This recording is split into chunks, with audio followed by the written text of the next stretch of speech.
Jessa Caldwell had no idea that handing over her last blueberry muffin would change her entire life. The coffee shop on 5th and Main was packed with the morning rush.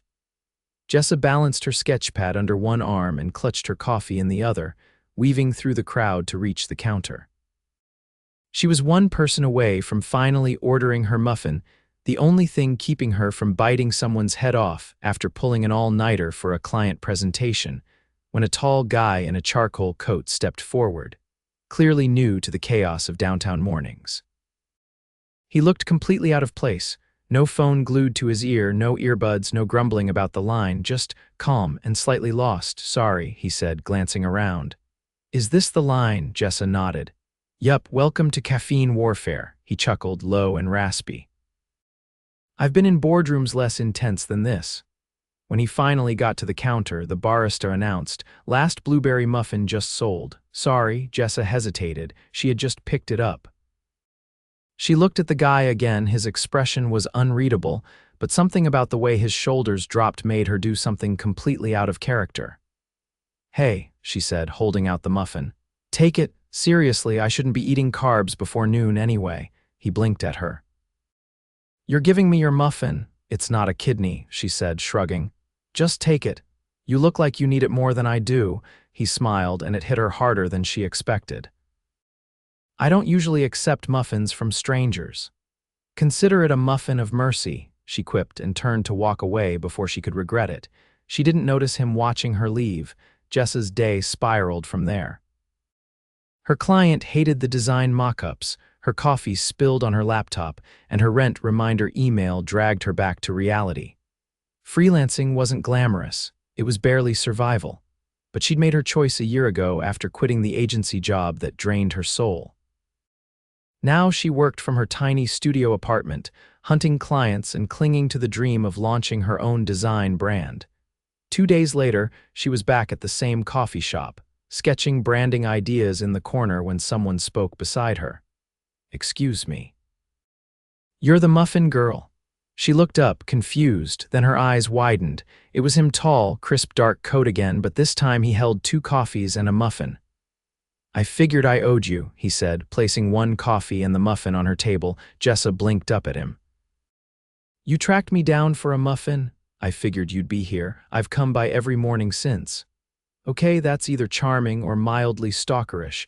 I'll take charming," he said, pulling out the seat across from her without waiting. "I'm Elias." "Elias Archer," Jessa Caldwell. He nodded toward her sketchpad.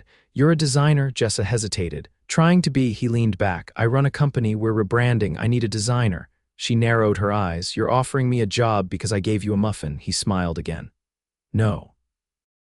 I'm offering you a meeting because you gave me that muffin. If your work's good, we'll talk." She studied him. His suit looked expensive, his watch too, but something in the way he spoke, direct, confident, but not arrogant, made her curious instead of skeptical. "Okay," she said slowly. "Let's say I agree. What's the company?" He handed her a business card. Jessa's eyes widened. Archer and Vale. It was one of the most buzzed about lifestyle startups in the city.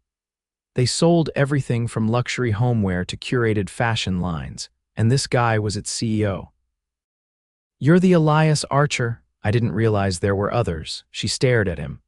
"Why would a CEO come to this coffee shop alone?" "I needed a break from meetings, and I like real coffee, not the kind that's brewed in sleek offices by interns." She snorted. "So you slum it with us mortals?" Elias grinned. "Exactly." 1 week later, she walked into the Archer and Vale building downtown, 37 floors of glass and steel clutching her portfolio and nerves.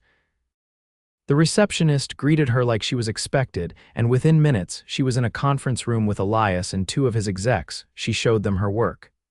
Elias asked questions, smart, challenging ones. He didn't sugarcoat things, but he listened. And when the presentation ended, he looked at her and nodded. "You're not what I expected," he said. "Is that a good thing?" "It is." Jessa left with a contract for a 6-month freelance position. The pay was more than she'd made in the last 3 months combined. Over the next few weeks, they worked together closely. Elias was demanding but fair. He pushed her creatively, made her think bigger. She found herself wanting to impress him, not just as a client, but as him. One night, after a late meeting at the office, he walked her to the elevator. "You're not like the others," he said quietly.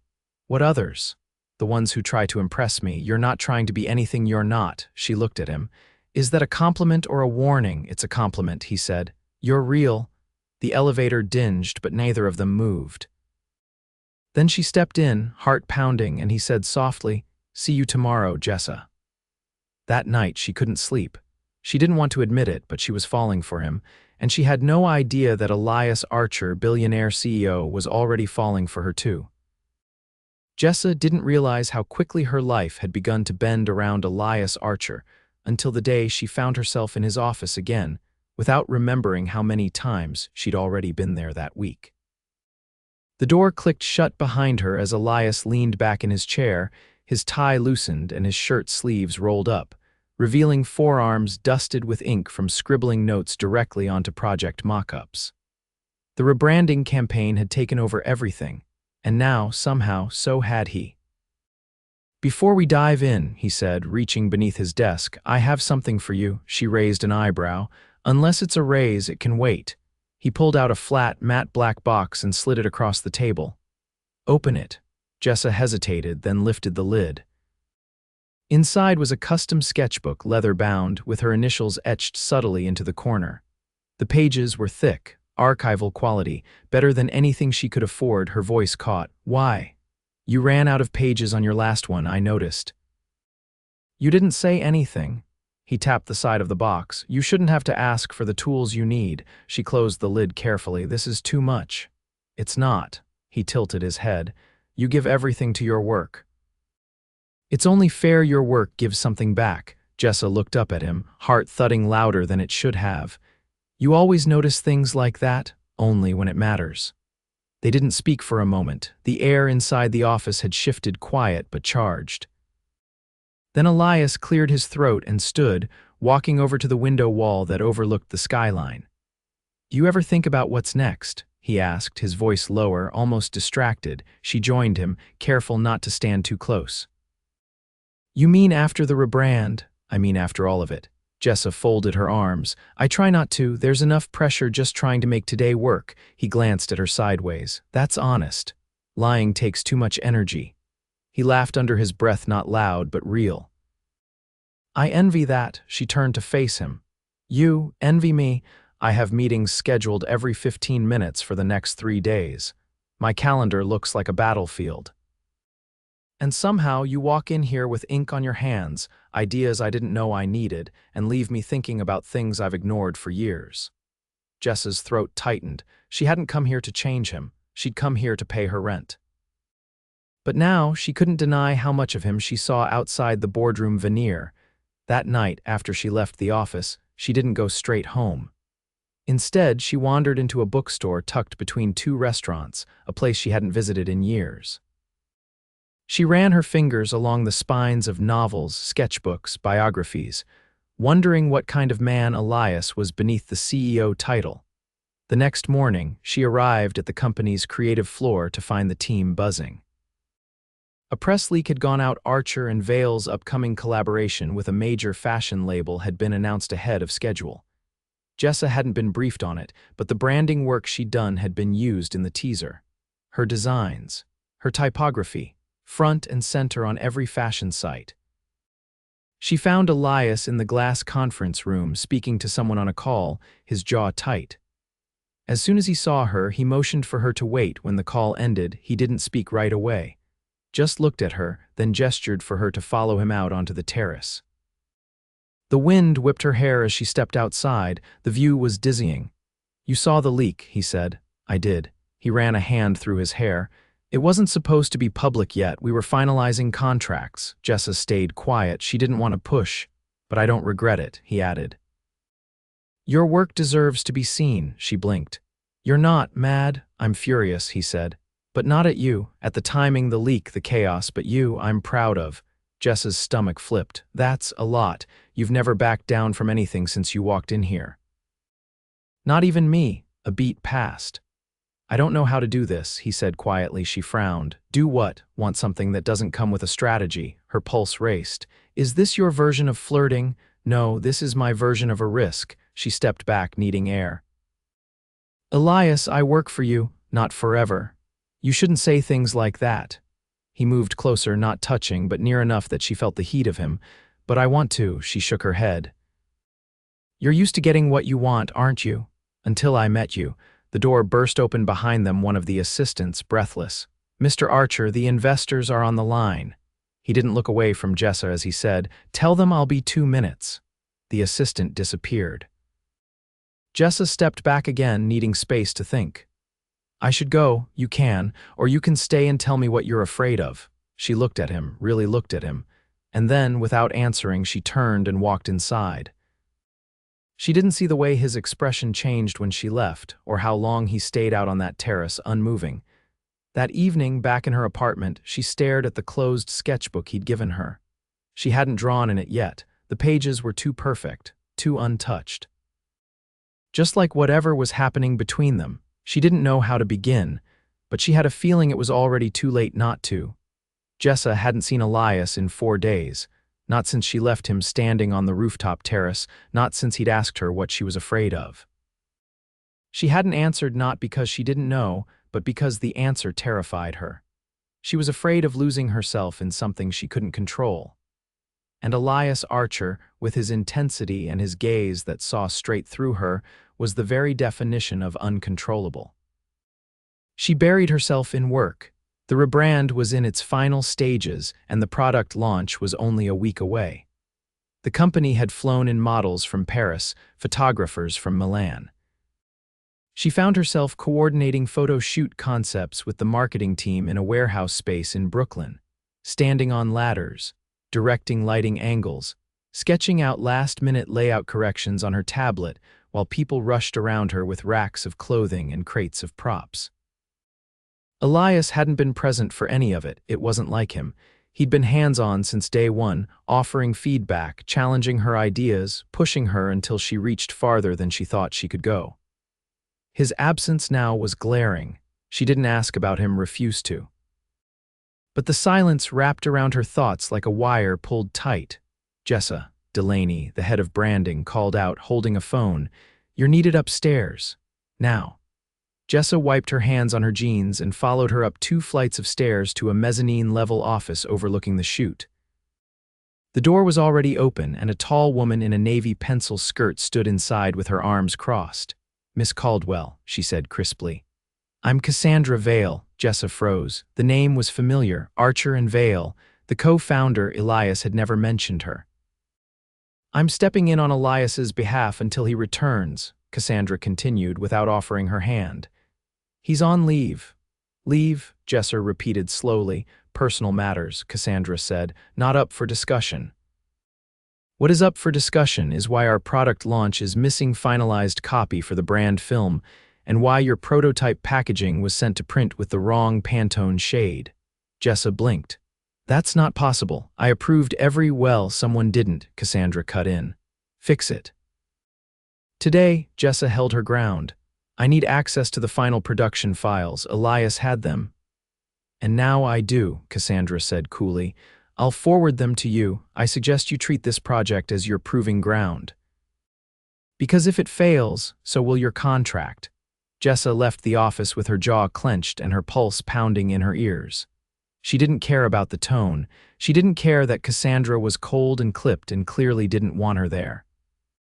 What she cared about was the one thing Cassandra hadn't said. Where was Elias? She hadn't heard from him. No messages, no updates, just silence. That night, Jessa stayed in the makeshift studio space long after everyone else had left. She sat cross-legged on the concrete floor, eating stale pretzels from a vending machine and redlining press copy until her eyes blurred. The silence was oppressive. Her headphones were dead. Her charger was missing. Everything felt frayed. At some point, she stopped editing and just stared at the page. She missed him. She didn't want to. She didn't want to admit that her work felt different without him hovering behind her, challenging every decision. She didn't want to admit that she was worried. Or that the version of her that had walked into that coffee shop weeks ago wouldn't recognize the woman sitting there now. She pulled out her phone. No new messages. She told herself that was fine. The next morning, she arrived at the Archer and Vale headquarters to find a car idling outside the entrance. The driver stepped out as she approached. "Miss Caldwell, Mr. Archer asked me to bring you to him." She stared at the man. "He's back. He's waiting." The ride was silent. The car took her far from downtown, winding through quiet streets, and eventually pulling into a gated property near the waterfront. The house was modern and secluded, built into a slope that overlooked the bay, with floor-to-ceiling windows and a terrace that jutted out into the sky. The door opened before she reached it. Elias stood in the entryway, no suit, no tie, just a black long-sleeved shirt and jeans. His hair was slightly disheveled and there were faint shadows beneath his eyes, but he was still him. Jessa didn't wait for him to speak. "You disappeared. I know. You left me to deal with Cassandra Vale. I had no choice." She stepped past him into the house. The interior was warm and quiet, filled with natural light and books and pieces of abstract art she recognized from a gallery she could never afford. "I didn't know you lived out here," she said. "You weren't supposed to." She turned. "What happened?" Elias exhaled. "My father had a stroke. He's recovering, but it was bad. I flew to Boston the night after we spoke." Her breath caught. "I'm sorry. I didn't call." He stepped closer. "Because I didn't trust myself not to say something I couldn't take back." "Like what?" He looked at her, and for the first time she saw past the walls he so carefully kept up. "Like how I don't want this to be temporary. Like how I think about you in the quiet moments when I'm supposed to be focused. Like how I've rewritten my mornings around the hope that you'll walk through my door." Jessa's chest ached. "You can't say that." "I just did. You're my client." "Not anymore," he said. "Your contract ends this week. You've done more for this company in 6 weeks than some people do in 6 years. You can walk away, you can stay, but you don't answer to me anymore." She didn't move. He reached into his back pocket and pulled out something small, a scrap of paper folded once. "I wrote this the day we met," he said, "before I even knew your name." She took it, unfolded it, and read the words scribbled in black ink. "She gave me the last muffin. I think I'm already in trouble." Her laugh came out as a breath. "You're ridiculous. And you're the only person who's made me feel human in years." She looked up at him, her voice barely audible. "I don't know what this is." He stepped closer. "Neither do I, but I know I don't want it to end." She didn't stop him when he reached for her hand. And she didn't pull away when he kissed her.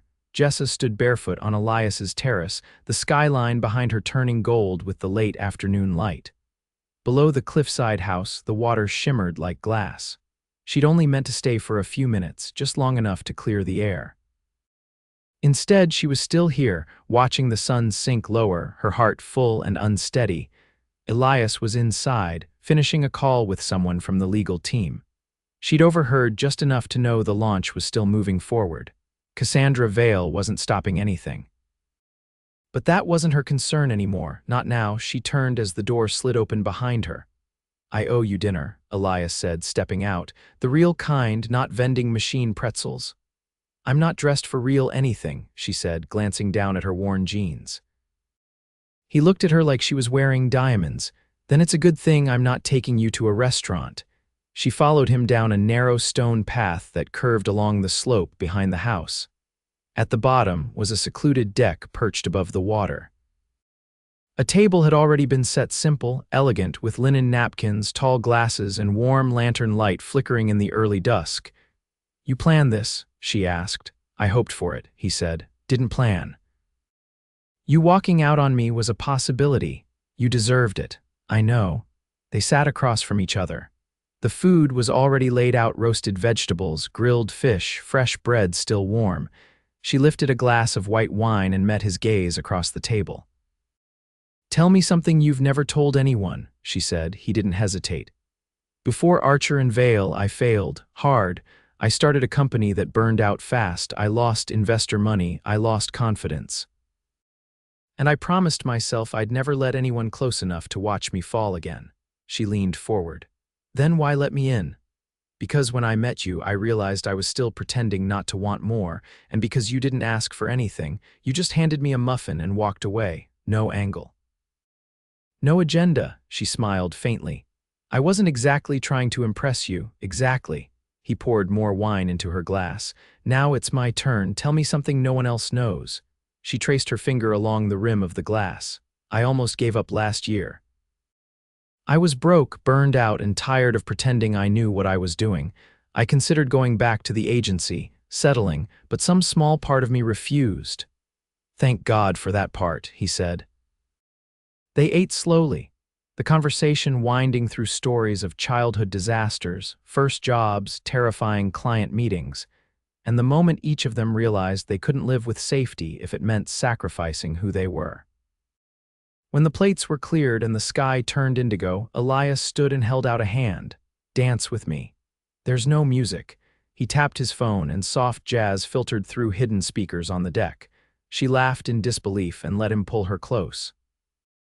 They moved slowly, her head resting against his chest, the sound of the waves below blending with the low hum of the song. You didn't just change my work, he said quietly. You changed everything. She tilted her face up. You don't owe me anything, you know, I know. That's why it matters. When the music faded, he didn't let go. I want you to come with me to the launch event, he said. I wasn't planning on attending. It's not about the launch, it's about us. I want to show everyone who helped build this. I want to walk in with you on my arm, she hesitated. That's a big step. I don't do small steps, he said. Not with you. The next night, the launch party was held at an exclusive gallery in Tribeca. The space was transformed into a vision of the brand's new identity, sleek, modern, alive with color and texture. Guests sipped cocktails as curated displays highlighted the new product line. Media buzzed, cameras flashed, Elias arrived late, but when he walked in, Jessa on his arm, the room paused. She wore a navy jumpsuit tailored, structured, bold, not borrowed, not gifted, her own. And Elias. He looked like the storm and the calm after it, every inch the man who had built an empire and yet his hand never left hers. Cassandra approached them near the center display. So this is the artist, she said, cool but not cold. Jessa nodded. I'm glad you like the new direction. I didn't, Cassandra said, until I saw what it could be. She turned to Elias. Good instincts, as usual. Cassandra moved on, and Jessa turned to Elias. Did that feel like a truce from her? He said. That was practically a sonnet. Later that night, after the speeches and the photo ops, Elias led her to the rooftop. The city stretched out in every direction, glittering and alive. He took a small box from his coat pocket and opened it, not a ring, but a key, silver, simple. I don't want to just share work with you, he said. I want mornings, I want takeout and deadlines and you stealing the blankets. She stared at the key. I'm not asking for forever, he said. Just for everything. She took it, her hands trembling slightly. You already have it, she said. He pulled her into his arms, kissed her like the answer he'd been waiting for his entire life, and for the first time in years, the future didn't feel like a risk, it felt like home. Jessa leaned over the drafting table in the sun-drenched room at the back of Elias's house, now their house, adjusting the angle of a new poster layout for an Eco-Lux skincare line. She squinted at the details, then reached for a charcoal pencil and made a few sharp lines. From the hallway, Elias's voice echoed, casual and amused. You've been in here since sunrise. Are you planning to eat, or should I bring you sustenance like a medieval scribe? She glanced up with a grin. I'm almost done. I just need to finesse this gradient. The client's obsessed with the concept of bare luxury. He leaned against the doorway, still in his running clothes, hair damp from a shower, a banana in one hand. You could tell them that true luxury would be letting you sleep past 6. I had a dream about color palettes. It was surprisingly helpful. Elias walked in, set the banana down on the corner of her desk, and bent to press a kiss to the crown of her head. You know this isn't just your studio anymore, right? You're allowed to leave it. She dropped her pencil and turned to face him fully. You're allowed to stop pretending you don't like watching me work. He raised an eyebrow. You caught me. I'm helpless against a woman wielding a T-square. They both laughed, the easy kind that came from weeks of living wrapped around each other's rhythms. Since the launch party, everything had changed and nothing had. They still challenged each other, still debated fonts at dinner and critiqued ad copy while brushing their teeth. But there was no more waiting, no more wondering. Now there was just them. Elias reached for her hand. Come on. I've got a surprise, and before you ask, no, it's not another key to another house. You've only just accepted this one." She followed him downstairs and out to the back patio where a small table was set with fresh coffee, croissants, and two neatly wrapped boxes. She eyed them suspiciously. "You know gifts aren't required for breakfast, right?" He handed her the smaller box. "Open it." Inside was a sleek leather-bound planner with her new business logo embossed in gold. She traced the lettering with her fingers, her heart skipping even though she kept her expression steady. "You had it made," she said softly. Elias nodded. "Your brand deserves to be seen. You've got clients lined up for the next 3 months, and I figured this would help you keep track of how many people you're going to outshine." She looked up at him. "You're ridiculous and proud," he said. "Now the second box." She opened the larger one and gasped. Inside was a framed print, her very first design for Archer and Vale, the one that had sparked the rebrand. He'd had it printed on museum-quality paper, the frame elegant and clean. "I had it hung in the office," he said. "But I wanted one for here too." Her throat tightened. "You're really not going to let me pretend this isn't real, are you?" "No," he said, "because it is, and because I want you to see what I see every day." She leaned into his chest, holding the frame against her side. "You're going to make me cry over a gradient. You cry now, but wait until you see the other surprise," she groaned. "There's another one." He took her hand and led her to the driveway where a sleek, graphite-colored SUV sat parked. It gleamed in the sunlight, windows tinted, polished to perfection. "I know your car's been threatening to combust for weeks," he said. "So this is yours. It's safe, efficient, and there's a built-in organizer for all your drawing supplies." She gaped at it. "Elias, I can't." "You can," he said firmly. "Because it's not about the car. It's about you not having to wonder if it's going to stall on the Brooklyn Bridge during a client pitch. It's about you feeling like you deserve more than barely functioning things." Her eyes burned. "I don't need you to fix everything." "I know," he said, "but I want you to have the tools to build everything." She threw her arms around him, the frame still wedged between them, and buried her face in his neck. "I didn't know it could feel like this." He held her tightly. "Like what?" "Like I'm not waiting for the other shoe to drop." "There is no other shoe," he said. "Just us, and maybe a dog if you say yes." She pulled back. "A dog? I have an appointment at the shelter this afternoon." She stared at him. "You're offering me a planner, a car, and a dog all in one morning." "I like to multitask." She laughed and kissed him, slow and sure. "Then let's do it. All of it." That afternoon, they drove to the shelter and adopted a shaggy black and white mutt with one ear that refused to stand up. Jessa named him Rizzo. Elias insisted on calling him Chief Executive Barker. They spent the weeks that followed building a life that felt like theirs, one with early morning coffee-fueled brainstorms, long walks through the city with Rizzo trotting at their heels, and quiet nights curled up on the couch, sketchbooks and strategy decks abandoned in favor of each other. Jessa's business took off faster than either of them expected. She started turning down smaller clients, raising her rates, and hiring freelance help of her own. Elias made space for her at the Archer and Vale headquarters, not because she needed it, but because she deserved to be seen. One evening, as they stood on the rooftop of a boutique hotel after a gala honoring Archer and Vale's social impact initiative, Elias pulled a velvet box from his jacket pocket, his hand never once shaking. "This isn't about proving anything," he said. "You already gave me everything I didn't know I needed, but I want to build what comes next with you." She didn't cry. Not then. She just nodded, eyes bright, and said yes in a voice that didn't waver. A year later, they married on a cliffside in Santorini, surrounded by their closest friends, the sky a watercolor of lavender and rose behind them. As the sun dipped below the horizon, Elias leaned in and whispered, "Still think muffins are just breakfast?" Jessa laughed and kissed him, her fingers laced through his. "No," she said. "They're fate." And beneath the stars, with the sea humming softly below and the future stretched wide before them, they danced barefoot, fearless, and completely in love.